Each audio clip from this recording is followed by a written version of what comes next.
तो अब इसी श्लोक के आधार पर एक प्रश्न लेकर के वह भव्य जीव सभा में आ गया। वह भव्य जीव सभा में आ गया है और सभा में आकर के आचार्य श्री पूज्यपाद के समक्ष बैठकर वह अपने प्रश्न को कर रहा है। वह गुरुदेव से कहता है कि हे गुरुदेव, आप बहुत ज्ञानवान हैं, आपने मेरे बहुत सारे प्रश्नों का समाधान कर दिया है। अब मेरा एक छोटा सा प्रश्न है, उसका समाधान और कर दीजिए। गुरुदेव कहते हैं कि आप पूछो, यदि मुझे ज्ञान होगा, क्योंकि मैं भी कैसा हूँ, क्षयोक्षमिक ज्ञान का धारी हूँ, और जितनी मेरे ज्ञान की सामर्थ्य है उसके अनुसार मैं आपके प्रश्न का समाधान करूंगा। और जितना मुझे जिनवाणी का ज्ञान है, किसके आधार पर समाधान करेंगे? जिनवाणी के ज्ञान के आधार पर समाधान करूंगा, ना कि अपनी वाणी के, मन वाणी के आधार पर नहीं करूंगा। जो आचार्य परमेश्वरी होते हैं उनका चक्षु क्या होता है? आगम चक्षु साहु। साधु का चक्षु क्या है? आगम। साधु का चक्षु क्या है? आगम है। और केवली भगवान का चक्षु क्या है? केवल ज्ञान रूपी चक्षु है उनके पास। और सामान्य लोगों का चक्षु क्या है? चर्म चक्षु। अपना कौन सा चक्षु भाई? अपना तो चर्म चक्षु से देखते हैं, ज्ञान रूपी चक्षु से तो केवल ज्ञानी प्रभु देखते हैं। और देवों का कौन सा है? अवधि चक्षु। अवधि ज्ञान होता है देवों को, और उससे वह पूर्व की सब बातों को जान लिया करते हैं। इसलिए देवों का चक्षु कौन सा है? अवधि ज्ञान रूपी चक्षु। इसी प्रकार से हम तो अपने चर्म चक्षुओं से देखते हैं, इसीलिए आधा अधूरा दिखता है, आगे आगे का दिखता है, पीछे का तो दिखता ही नहीं है। ऐसा हमारा अधूरा क्षयोक्षमिक ज्ञान है। तो अभी उसी ज्ञान से गुरुदेव कह रहे हैं कि देखो भाई, मैं केवल ज्ञानी तो नहीं हूँ, पर केवल ज्ञानी की वाणी क्या कहती है उसी आधार पर आपका समाधान कर दूंगा।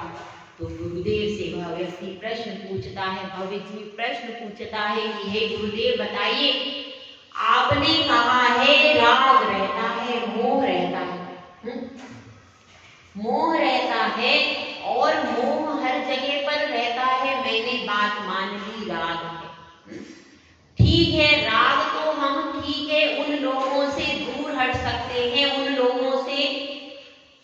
लोगों को अपने से दूर कर सकते हैं जिनसे राग है, ठीक है। लेकिन द्वेष का क्या करें? अगर कोई शत्रु हमारे द्वार पर आता है और हम पर वार करता है, हमला करता है, तो क्या हमको उसका प्रतिकार नहीं करना चाहिए?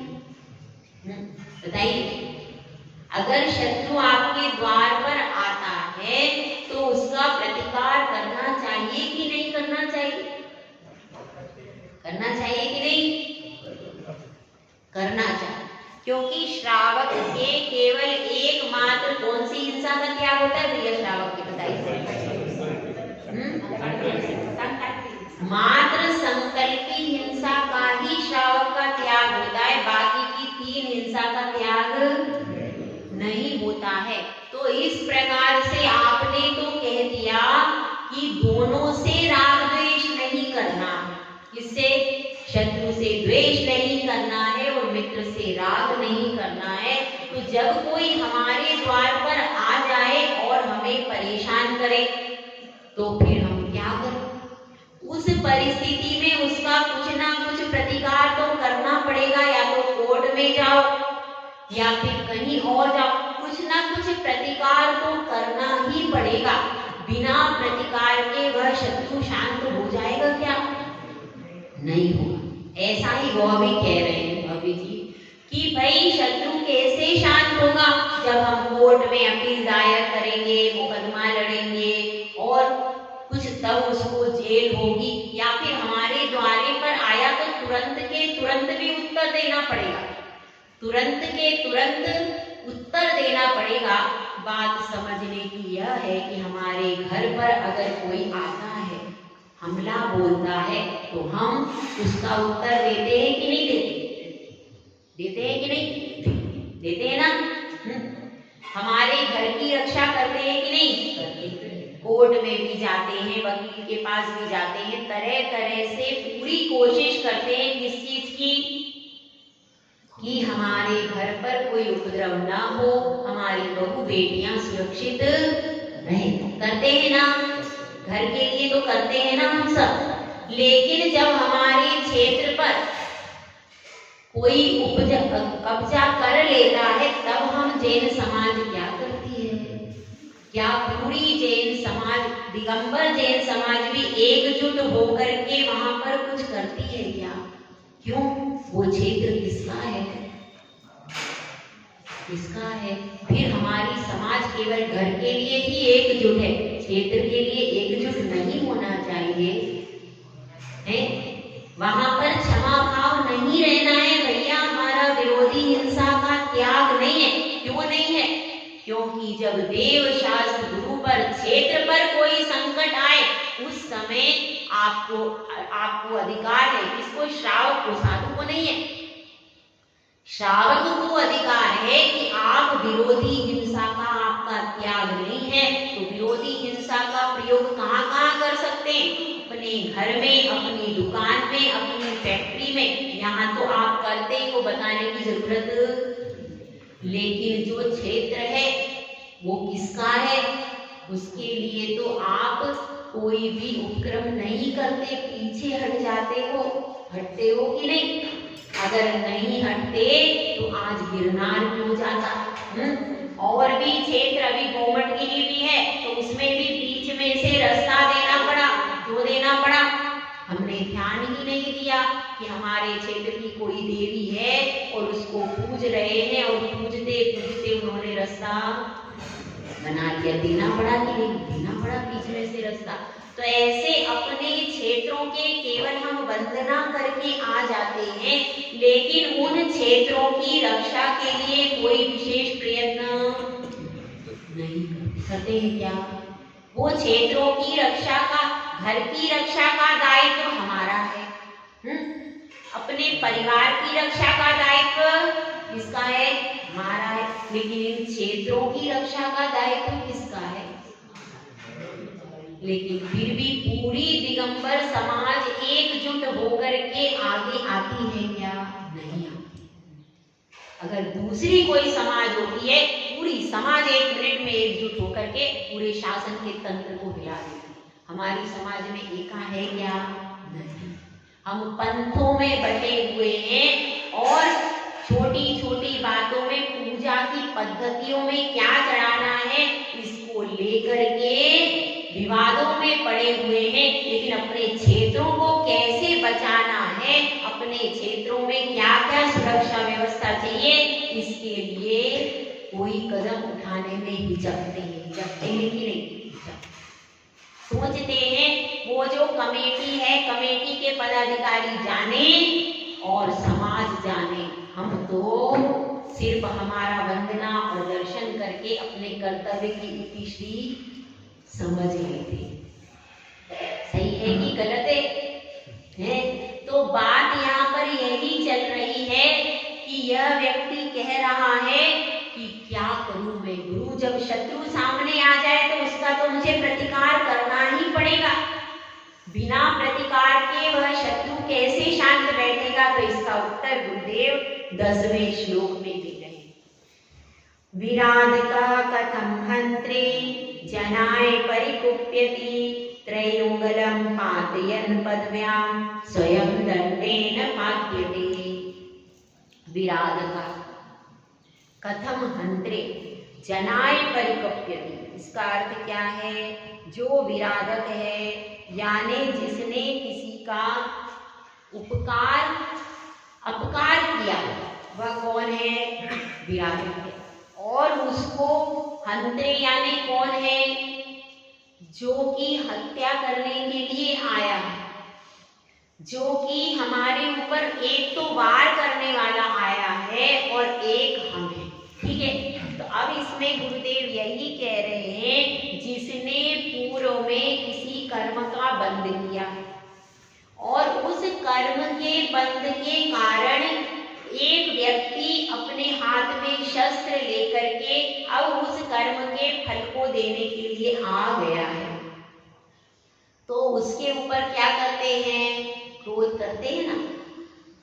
जनाए उस व्यक्ति के ऊपर यदि आप क्रोध करते हो तो क्या स्थिति बनती है?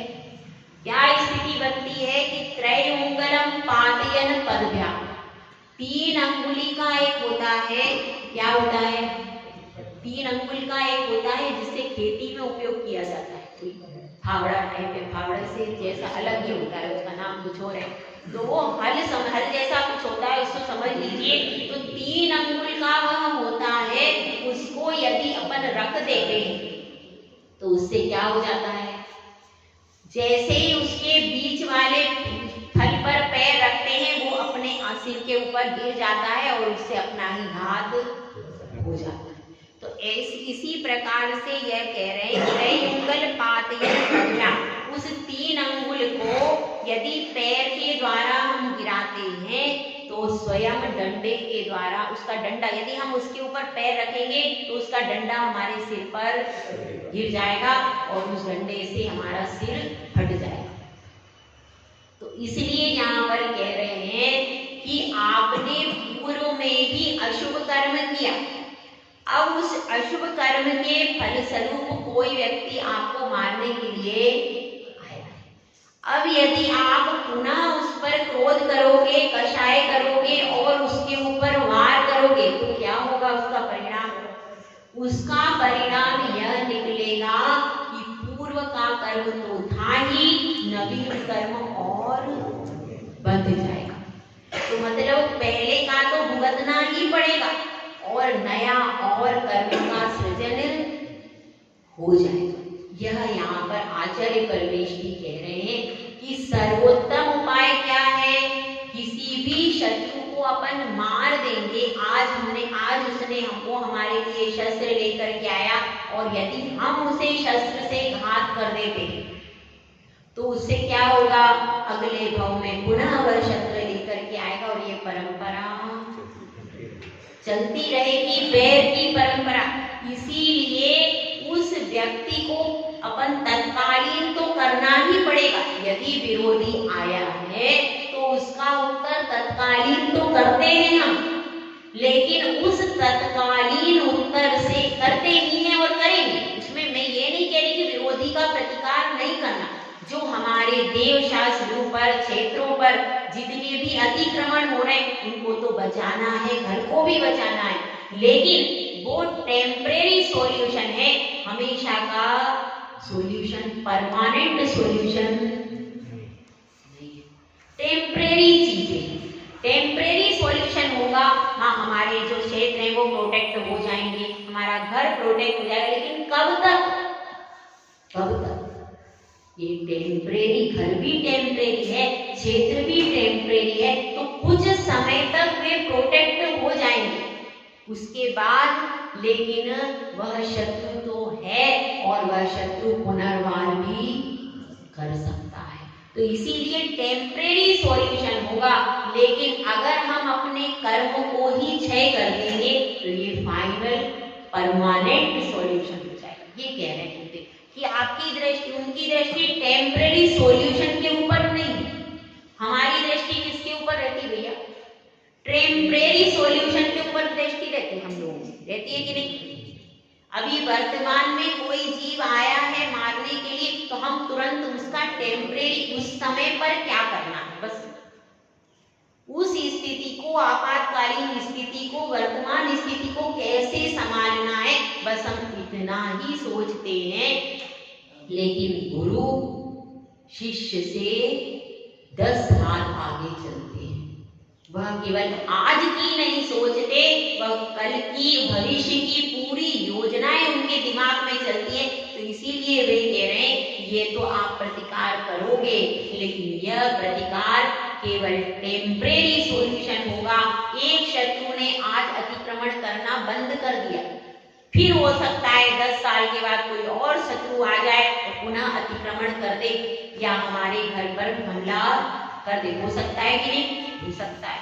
तो इसीलिए अपन ने अभी वाले को तो रोकेंगे, पर उसको रोकने से हमारा ऐसा नहीं है कि आगामी भी दिनों में कोई दूसरा प्रतिकार करने को नहीं आएगा, या वही बाद में बलवान होकर प्रतिकार को नहीं आएगा। ऐसा है होगा क्या? ऐसा कोई जरूरी मतलब अभी जो हमने कोर्ट में याचिका दायर की है अथवा स्वयं उसको किसी तरह से रोका है, वो सिर्फ उस समय का टेम्परेरी सॉल्यूशन है।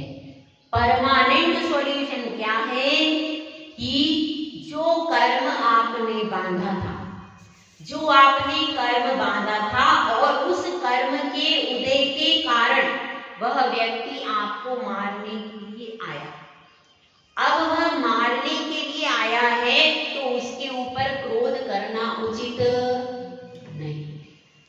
क्रोध करने से कर्म और बढ़ेंगे कि कम बढ़ेंगे? और ज्यादा बढ़ेंगे। उस पर क्रोध करने से कर्म और ज्यादा बढ़ेंगे। जिस प्रकार से ये जो त्रिंगल का उदाहरण क्यों दिया कि आप जब वह जो व्यक्ति आया है वह आपका ही कर्म है। त्रिंगल फावड़ा किसका है? स्वयं उसी व्यक्ति का है। जो व्यक्ति खेती में काम करने का जो ये त्रिंगल है, किसका है? व्यक्ति का, स्वयं उसी का। इसी प्रकार से कर्म किसका है? स्वयं अपना ही कर्म है। और उस कर्म के ऊपर यदि आप और ज्यादा कर्म करोगे तो वह कर्म की संतति बढ़ती जाएगी और आप उससे क्या होगा? और ज्यादा दुख आपका बढ़ता चला जाएगा। तो इसीलिए वो बता रहे हैं इसका परमानेंट सॉल्यूशन क्या है कि उसके ऊपर क्रोध मत करो, उसके ऊपर समता रख लो, तो वह क्षमा कर दो। उस क्षमा से क्या होगा? परमानेंट सॉल्यूशन एक न एक दिन हो जाएगा। क्रोध का परमानेंट सॉल्यूशन केवल क्षमा ही है और कोई दूसरा परमानेंट सॉल्यूशन नहीं। उस क्षमा के बल से एक ना एक दिन वह शत्रु नतमस्तक हो जाता है। और उसी क्षमा गुण के धारी कौन होते हैं? महाव्रती जो साधु होते हैं वह उसी क्षमा गुण के धारी होते हैं कि उस क्षमा गुण के कारण जो शत्रु है वह एकदम परास्त हो जाता है।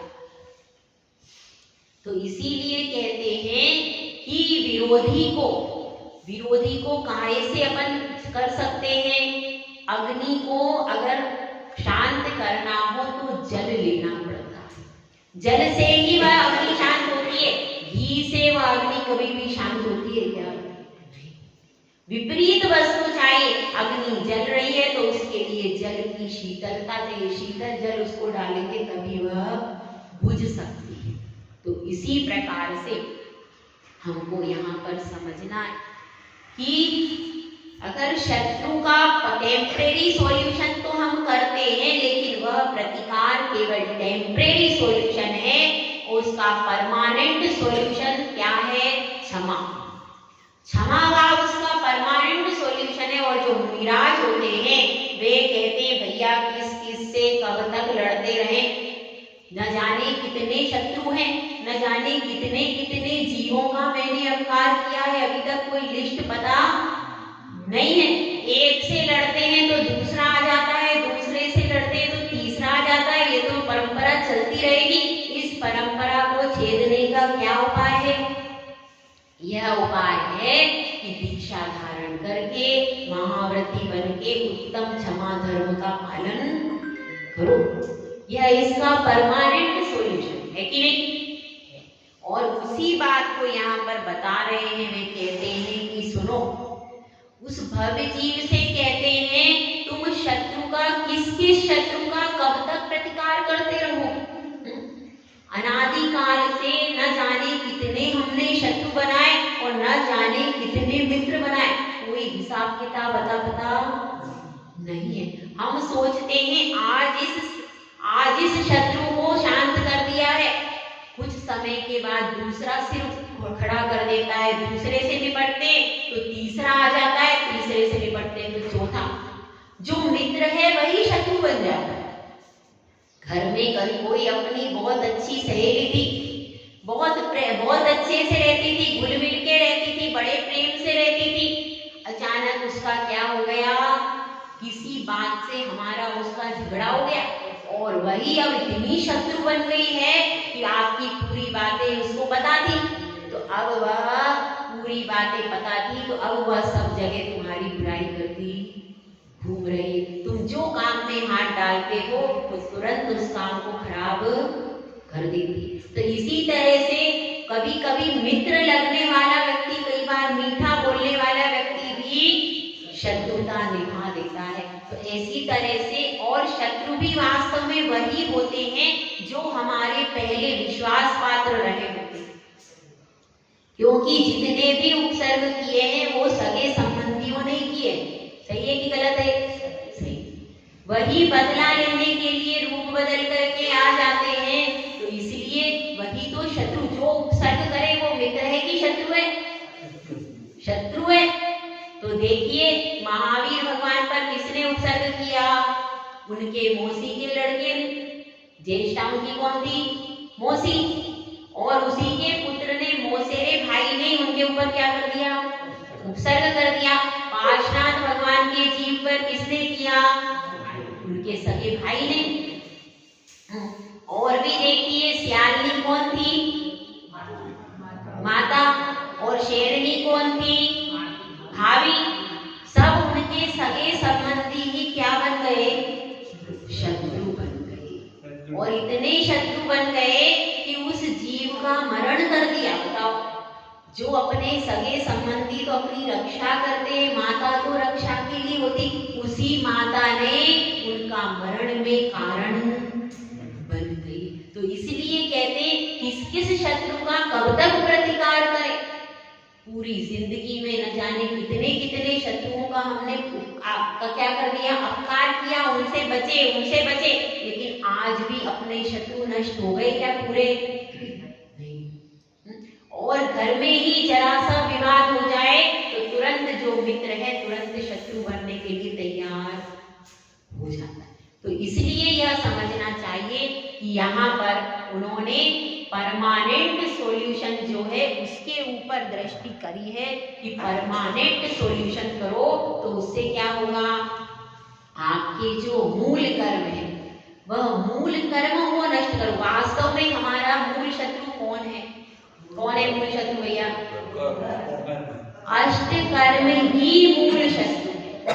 कर्म महारि पुजोर एक न कान करे जी, मन माने दुख देनी काहू सो नाहि करे। हमारे मूल शत्रु कर्म है, 8 कर्म ही हमारे मूल शत्रु है। ये तो व्यक्ति जो आ रहे हैं वे सारे निमित्त हैं उन कर्मों के लिए, उन कर्मों के फल को देने के लिए ये निमित्त हैं। यह मूल नहीं है, केवल व्यक्ति आया है जो पूर्व में हमने कर्म माना था उस कर्म में क्या है? ये सहायक है, उस कर्म के सहायक है, लेकिन वास्तव में तो मूल कौन है? कर्म। आपने ऐसा कर्म क्यों बांधा कि आज कोई व्यक्ति आपके लिए मारने के लिए आया? गलती किसकी है? उस व्यक्ति की। वर्तमान में तो हमें ये दिख रहा है भैया इससे तो मेरी जान पहचान नहीं, बोला चाली नहीं, यह व्यक्ति क्यों आ गया? पर आपका पूर्व भाव में कुछ उससे लेन देन रहा है, कुछ उससे संबंध रहा है, इसके कारण ही वह व्यक्ति आपके ऊपर वार करने के लिए आ गया। जिस प्रकार से देखिए एक कुत्ता होता है और एक शेर होता है। कुत्ते का स्वभाव क्या होता है? अगर कोई लाठी से उसे मारता है तो कुत्ता किस पर झपटता है? लाठी के ऊपर झपटता है। वो व्यक्ति को नहीं देखता, किसको देखेगा? ये लाठी है, लाठी की वजह से मुझे दुख मिल रहा है, लेकिन सिंह जो होता है वह लाठी को नहीं देखता है, डायरेक्ट उस आदमी के ऊपर हमला करता है। तो अपने को क्या बनना है? सिंह बनना, शेर बनना है। शेर की तरह बनना है कि अपना मूल में कोई व्यक्ति यदि हमसे बुरा बोल रहा है, बुरा व्यवहार कर रहा है, तो उसमें उस व्यक्ति का कोई दोष नहीं है। हमने पूर्व में जो कर्म बांधा था उसका फल आज यहाँ पर मिल रहा है। तो मूल कारण क्या है? कर्म। मूल कारण कर्म है और हमारी दृष्टि यदि कर्म पे रहेगी तो व्यक्ति तो नाना प्रकार के नाना व्यक्ति आएंगे, कई प्रकार के व्यक्ति आएंगे और जाएंगे। यदि हम मूल कर्मों को ही नष्ट कर देंगे तो फिर क्या होगा? यदि मूल कर्मों को नष्ट कर देंगे तो फिर कभी कोई शत्रु खड़ा नहीं होगा। आज सिद्ध भगवान कहाँ पर है? उनके वो कितने शत्रु हैं? कोई भी नहीं। और वो भी कोई उनको बुरा भला बोले भी तब भी उनपे अटैक कर सकता है क्या? तब भी कोई भी उनको अटैक करने में समर्थ नहीं। तो ऐसी जगह पहुंचो कि जहां पर कभी कोई शत्रु आपको अटैक करने ना आ सके। वो जगह कौन सी है? सिद्धशिला। तो यहाँ पर आचार्य भगवंत यही कह रहे हैं कि अपने को ऐसी जगह, मैं तुम्हें परमात्मा इसीलिए बना रहा हूँ कि तुम्हारा फुल प्रोटेक्टेड स्पॉट है, फुल प्रोटेक्टेड। वहां पर क्या है? वहां पर आप जाओगे और आप इनविजिबल हो जाओगे, अदृश्य। स्पर्श रस गंध वर्ण से रहित आत्मा है ना सिद्धशिला में। तो वहां पर आप किसी को दिखाई ही नहीं दे रहे। जब दिखोगे नहीं तो कोई अटैक भी कैसे कर सकते? तो इसलिए आप वहां पर अपनी आत्मा के असीम आनंद को बिना किसी बाधा के, बिना किसी व्यवधान के उसको भोग रहे हो। वह ऐसी स्थिति है जहां पर कोई भी व्यक्ति आपको प्रभावित नहीं कर सकता। आप अपने आत्मा के आनंद को भोगने में स्वतंत्र हो, क्योंकि वस्तु की स्वतंत्रता यह जैनिज्म का मुख्य सिद्धांत है। अब गुरुदेव ने इस प्रश्न का उत्तर बता दिया, उसको टेम्परेरी सॉल्यूशन भी बता दिया कि भाई अब जो हम प्रतिकार करते हैं वह विरोधी हिंसा के अंतर्गत आता है, श्रावक का कर्तव्य है। लेकिन साधु के लिए तो चारों हिंसा का त्याग है। साधु विरोधी हिंसा नहीं करता। फिर साधु का उपसर्ग होगा तो क्या होगा? यदि साधु पर कोई उपसर्ग होता है तो उसका प्रतिकार श्रावक करे, साधु नहीं करे। क्या कहा? यदि साधु के ऊपर कोई उपसर्ग करने आ रहा है, कोई उनको परेशान करने आ रहा है, तो श्रावक की ड्यूटी है उस अवस्था में श्रावक उसका प्रतिकार करे। श्रावक उसका प्रतिकार क्यों कर सकता है? कि जो साधु है उसका चारों प्रकार की हिंसा का त्याग है, लेकिन श्रावक का भी विरोधी हिंसा का त्याग नहीं। इसलिए गुरुओं पर आने वाले उपसर्गों का निवारण कौन करेगा? श्रावक करेगा। क्षेत्रों पर यदि कोई अतिक्रमण करेगा तो उसका निवारण कौन करेगा? श्रावक करेगा। इसी तरह से हमको समझना है, वह करेगा लेकिन फिर भी वह टेम्परेरी सॉल्यूशन होगा। परमानेंट सॉल्यूशन तो महामुनिराज अपने कर्मों को क्षय करके ही कर पाएंगे। तो यह बात उस भव्य जीव ने सुनी। अब वह विचार करने लगा कि इसका तो कोई उत्तर ही नहीं है। गुरुदेव ने ऐसा दे दिया, दोनों तरफ से उत्तर दे दिया। अब मैं इसका कोई, मेरे मन में कोई प्रश्न ही नहीं था और सब सभा गदगद हो गई। सभा गदगद होकर के कहती है उस भव्य जीव से कि भैया आप बहुत अच्छे हो, आपके निमित्त से आज हमें नए नए प्रश्नों का समाधान सहज हो रहा है। एक व्यक्ति प्रश्न करता है लेकिन उसका समाधान होता है तो पूरी सभा को लाभ मिलता है कि नहीं? मिलता है। तो इसी तरह से पूरी सभा को जो लाभ मिल रहा है तो पूरी सभा बहुत प्रसन्न है, पर वह व्यक्ति प्रसन्न नहीं है, वो भव्य जीव प्रसन्न नहीं है। सारी सभा उसकी प्रशंसा कर रही है। तुम यहाँ पर अपनी जिज्ञासाओं को रखते करते हो, उससे हमें बहुत सारे आचार्य श्री इतने सुंदर सुंदर श्लोकों की विकृति रचना करते हैं और उससे हमें जिनवाणी को गहराई से सरल शब्दों में समझने के लिए मिलती है। तो तुम्हारा बहुत उपकार है। लेकिन वह व्यक्ति की प्रशंसा हो रही, सब प्रसन्न है, गुरुदेव भी प्रसन्न है, लेकिन उसका चेहरा मुरझा रहा है, क्योंकि जो उसने सोचा था कि आज तो मैं ये प्रश्न करूंगा तो गुरुदेव कुछ भी नहीं कह पाएंगे, क्योंकि विरोधी हिंसा को कैसे करेंगे। लेकिन उन्होंने टेम्परेरी सॉल्यूशन और परमानेंट सॉल्यूशन करके मुझे तो दोनों तरफ से ऐसा उत्तर दे दिया कि मैं कुछ भी नहीं कह पाया। तो कुछ भी मैं नहीं कह पाया। देखिए, दो दृष्टियां हैं आगम की, एक व्यवहार में है और एक निश्चय में। निश्चय में से क्षमा हमारा स्वभाव है, क्षमा हमारा धर्म है, और व्यवहार में से यह बताया है कि आपको वर्तमान में क्या कार्य करना है। दोनों दृष्टियां जिसकी खुली हुई हैं वह कभी भी भटकने वाला नहीं है। तो इस प्रकार से गुरुदेव ने दोनों दृष्टियों से समाधान जब कर दिया तो वह सोच रहा है, आज तो मैंने बैग पैक कर लिया, आज तो मैंने कंप्लीट तैयारी कर ली थी, बैग पैक करके बैठा था कि आज तो मैं आहार के बाद चला जाऊंगा। लेकिन अब तो क्या करूं, फिर से उत्तर आ गया और बहू जी ने कह दिया कि ससुर जी आप डटे रहना, हिलना मत वहां से। और अगर इतने बड़े आचार्य हैं, इतने बड़े संघ के नायक हैं, यदि वे हार जाते हैं तो बहुत ही अच्छा हो जाएगा और मैं अपनी सहेलियों में सब जगह कहूंगी तो मेरा बड़ा नाम होगा कि देखो मेरे ऐसे प्रश्न पूछे वो महाराज निरुत्तर हो गए। सब जगह मैं इसका प्रचार प्रसार करूंगी, इसलिए आप बिल्कुल घर की चिंता छोड़ दो। मैंने सबको अच्छे से समझा दिया है और आप बिल्कुल अब चिंता मत करो। मैं अब प्रश्न नया लेकर के आऊंगी और ऐसा प्रश्न अपन पूछेंगे कि गुरुदेव उत्तर नहीं दे पाएंगे। तब भी वो कहता है कि तुम कहती तो हो बहू रानी, बिटिया रानी, तुम बहू रानी कहती तो हो, लेकिन मुझे लगता है मैं हार जाऊंगा।